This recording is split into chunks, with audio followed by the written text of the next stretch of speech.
Hello, welcome to Science of Slength, the evidence-based pole podcast with me, your host, Dr. Rosy Boa of Slength Through Strength, the online pole dance studio.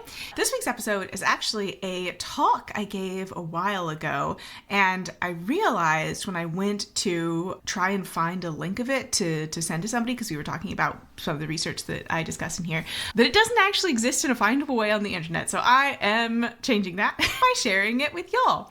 So we're going to get into three sort of veins of research, each of which I give you one concrete takeaway thing that you can take from that research, apply to your freestyle practice, and hopefully have it feel better. That based on our existing evidence, seems like it should probably help. Hopefully it does. You'll have to let me know. But before we get into that, you know what time it is. I gotta say thank you to my members. Y'all are fantastic. You genuinely make this possible, and I'm so appreciative of you.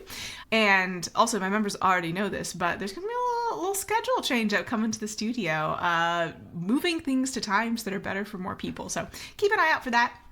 If you'd like to learn more about that, get on my newsletter. I'll put a sign-up link for the newsletter down below. And if you'd like to get a little bit of a sense of a vibe of what it's like to actually take classes with me, I actually have a free sample class. I'm also going to put a link to that down there in the newsletter. But you are not here for the intro. You're here for the science. I know you pole nerd. Same. Welcome to the club. So without any further ado, let's get into it. All right. I hope you're ready to get real nerdy. So my name is Dr. Rosy Boa. You may know me from online, the internet. I have an online pole studio called Slength Through Strength. I'm a huge nerd, and today we're going to talk about some specific things that you can take from a couple of different areas of research and apply right away to help your pole freestyle feel better. Because for me, when I'm talking about flow, what I mean in this context is pole freestyling to music and being in a psychological state where things just feel very easy and natural and you're not self-conscious. I'm really drawing on that sort of positive psychology literature about flow state. I'm going to talk about three sort of distinct areas of research that I think are relevant to us as pole dancers and pole freestylers, and give you some concrete tips you can take back. The other thing is we are going to talk a little bit about the science. So I am a nerd. The doctorate is in research. I'm not a medical doctor. I cannot help you with that. So we're definitely going to talk about the science, and I want you to leave here with some cool fun facts and some things that you could try, but also having some sort of pointers towards areas in the research that you can continue to travel down that rabbit hole if it's something that appeals to you, because I'm a big science enjoyer. So let's talk about the three sort of areas of research that I want to talk about today, and these are more or less divided along these lines. So the first is a mastery mindset, and this really has to do with learning and improvisation. We'll talk about that. Moving to the music, I'm going to talk a little bit about the musicology research, about moving to music, and then also a little bit about self-consciousness and literal reflections as well. So that's what we're going to talk about. And for each of these things, you're going to come away with a specific to-do to put on your to-do list. So mastery mindset. There has been some work done on improvisation. Most of the work that's been done on improvisation has been on music, and specifically jazz improvisation. There is a lot less work on dance improvisation and movement improvisation. There is some, particularly with clinical applications for folks with Parkinson's in particular, but it's not a huge area of study. So this sort of general cognitive process of improvisation is not necessarily happening at the level of conscious choice, but it is something that's sort of going on, in the background of your brain. And then you're generating possibilities, right? You know the colors in your paint box, if you will, thinking in terms of pole, you know what movements you can do, you know what movements you can do today, okay, the pole's too slippery, the pole's not slippery enough, all that sort of stuff. So you're generating possibilities, and then you're selecting among them. And again, this is not necessarily happening that, I could do a ballerina or a Superman. It's that these are things that your body is familiar with, and you are sort of selecting amongst in a sort of an automated way. And then, of course, you do the thing. And this framework is actually from a study about improvising Mozart in musical improvisation. It has some interesting tips for specifically teaching musical improvisation, a lot of which boils down to practice your scales and practice your little motifs, so you have chunks you can put together. And I would say in terms of pole, that's do your conditioning, work on the technical stuff, build your technical ability so you have more things to reach for as you're freestyling. But the thing is, you're not going to sort of generate possibilities and reach for them in this automatic way if it's not something that you feel really comfortable doing, right? So it's not something you've mastered. And so mastery, I'll talk about it a little bit on the next slide. But I would say if you can't do it successfully 90% of the time, and you know that you can't do it successfully 90% of the time, it's much less likely that your body's going to reach for it in the middle of a freestyle session. So if you want to be able to improvise, if you want to be able to, loop in all of these different types of movement and have a larger vocabulary, which is not something you need, but it is something I know a lot of people want, then I would really recommend when you are working on your technical training, working from a mastery mindset rather than a, checking boxes on a checklist sort of mindset. So this concept comes from the educational literature, and it started with kids, teaching kids. So specifically Benjamin Bloom's work in the 60s. And the idea is, things happen in an ordered way, and you don't move on to thing B until you are really positive that you can do thing A. So you have mastered thing A, then you move on to thing B. And you may have been familiar with this in particularly online test taking, right? Where you have to get like 90% on the test to go on to the next thing. That's what they're trying to get at. They're trying to get you to the point where you haven't just memorized some things that you can spit out really quick and then you forget. You really have an understanding of what it is that you're doing.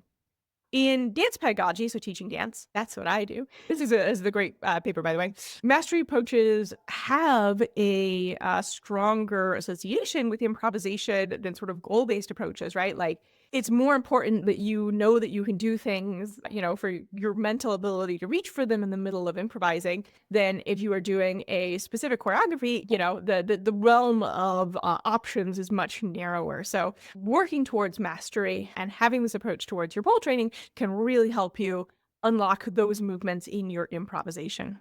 It's also associated with less perfectionism, which is not great for mental health as a dancer, as a mover, and also better appreciation of your body. Overall, we've got this picture of if you want to be improvising, if you want movements to just show up, they should be movements that you are really, really comfortable in and are positive for yourself that you are able to do successfully almost always.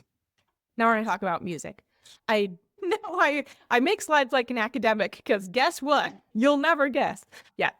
Well, let's talk about entrainment. So entrainment is a really wide collection of things that have the same name in different disciplines.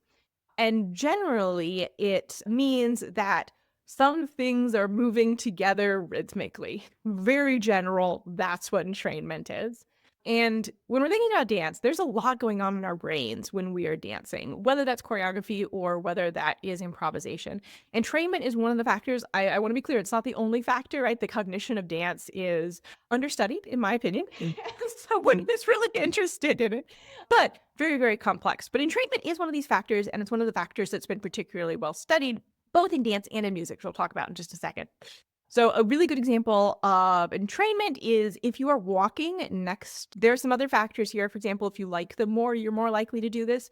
Generally, you will end up walking at the same pace with the same foot or, sort of contra tempo back. So for example, here in this photo, you can see these two people have the same step pace, right? Like they're both stepping forward with the same foot at the same time. So that's entrainment like between people, but there's also entrainment within your body, right? So in general, your limbs like to be doing the same thing. A great example of this you can do for yourself, a little experiment, is if you have your fingers and you do them like this, right? So one is up while the other is down, and then you go faster and faster and faster and faster and faster and faster and faster and faster. Okay, eventually will begin to entrain, right? So instead of being sort of like half a phase out of sync, they will be in sync.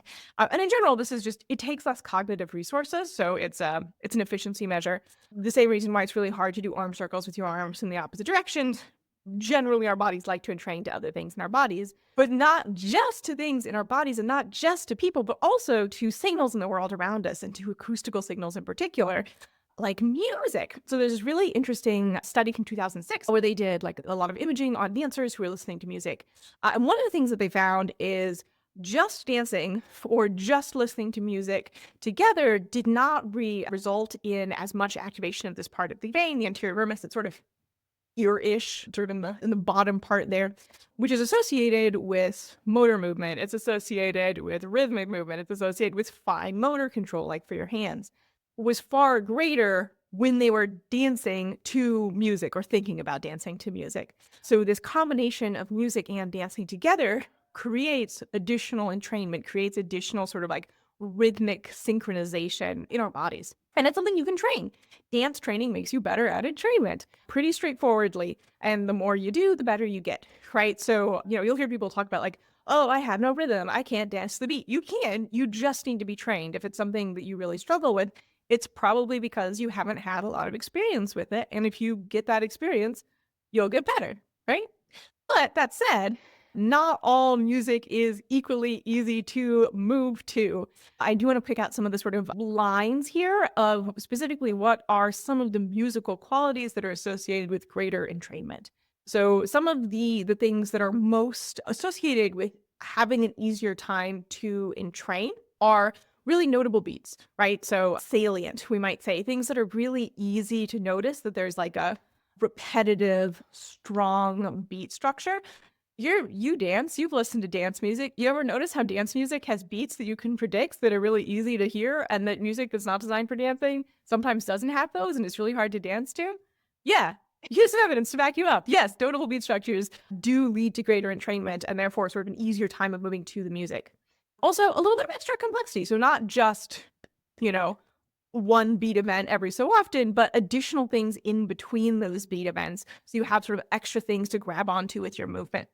And this particular study, the Madison et al. From 2011, they were looking at different genres and sort of ranking them. And what they found was that West African music specifically was very easy for movers to entrain to, whereas jazz was the hardest for movers to entrain to. Some other things that may lead to greater neural entrainment, and I want to make sure that you understand that there's a difference between these things. Physical entrainment, body entrainment is movement in your body to music. Neural entrainment is entrainment in your brain, basically your brain waves to some sort of acoustic signal.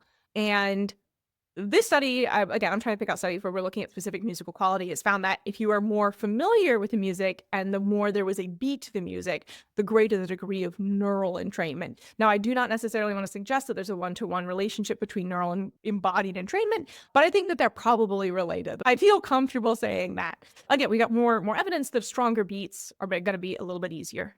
So what does this mean for you, the dancer? So two sort of ways of approaching this. One is if you want to have an easier time moving, you want to dance to music. You want to dance to music that has a strong, predictable beat, but also has some other stuff, some other complexity happening. You want to dance to music that you're familiar with and that is slightly slower. On the other hand, if you want to challenge yourself, if you want to, have a harder time, have music that's not helping you quite as much to find that flow state, you can dance to music that's more metrically complex. So things like polyrhythms, metric modulation, right? Like a time signature change in the middle of music that will introduce some additional complexities. And music that's unfamiliar, especially if it's from a genre that you're not very familiar with. So also, if you're familiar with Bob Burgers, there's a scene where Gene, who's one of the characters, replaces the dancer's music with polyrhythmic synth jazz. Polyrhythmic synth jazz, no one can dance to that. Yes, according to research, it's probably a little bit harder to dance to for most people. But if you're familiar with the song, definitely something that you could. All right. And finally, there is completely separate thrust of research again, this idea of losing the sense of self-consciousness of being someone who is observing yourself when you move. And I would say that this is one of the sort of core qualities that's identified in flow states. This is based on research by, among other people, Csikszentmihalyi. He started working on it in the 70s, and a lot of people have picked it up since. And in positive psychology, you've probably heard of flow state before. Loss of self-consciousness is really important for achieving this. The challenge here is that a lot of us dance in front of mirrors, a lot of us film ourselves, and a lot of us watch ourselves on Zoom calls when we're dancing. And watching yourself while dancing is associated with more self-confidence and, in some studies, worse body image. Sally Randall has done a lot of work on this. I think this 2020 paper in the Journal of Advanced Medicine and Science is a really good example. But I'm not saying mirrors don't have a place. I am not saying that watching yourself and filming yourself doesn't have a place. I think especially from like a sports training background and like approach, yes, very important, can help you improve your technique. But if what you're doing is trying to find flow, if what you're doing is trying to improvise, having that visual feedback, I don't think is going to be helpful. In terms of concrete things that you can do, try not to dance and look at yourself at the same time. If you're trying to find this flow state, right? Cover your mirrors, remove your mirrors, turn off your self view in online classes so you don't see yourself. Don't film yourself. And if you're like, hi, but how do I know where I went? I think that the most important thing is, how did it feel to you? So journaling, I think, is great. And spend some time reflecting on what worked, what didn't, what did you like, what did you not like. And also, of course, you've got feedback from other dancers and instructors that can really help you create a better understanding of how your movement felt to other people, which may or may not be important to you. With that in mind, here are 3 specific tips that you can take and apply today. First of all, dance to a song you know well that has a noticeable beat, right? So, put your favorites on shuffle them, and pick one that has like a strong beat that you can like count to or snap to. If you're working on flow, stick to moves you have mastered. Don't try to do that like cutting edge thing that you're just starting to work on. If it shows up naturally without you pushing for it, that's fine. But try to stick to things that you're already very confident that you can do. And also, don't include a camera or mirrors in your sort of flow experiment. Putting these things together, I think, will make it much easier for you to find improvisational play and confidence and feel good. All right, thank you so much for listening today. I hope you took away some little tips.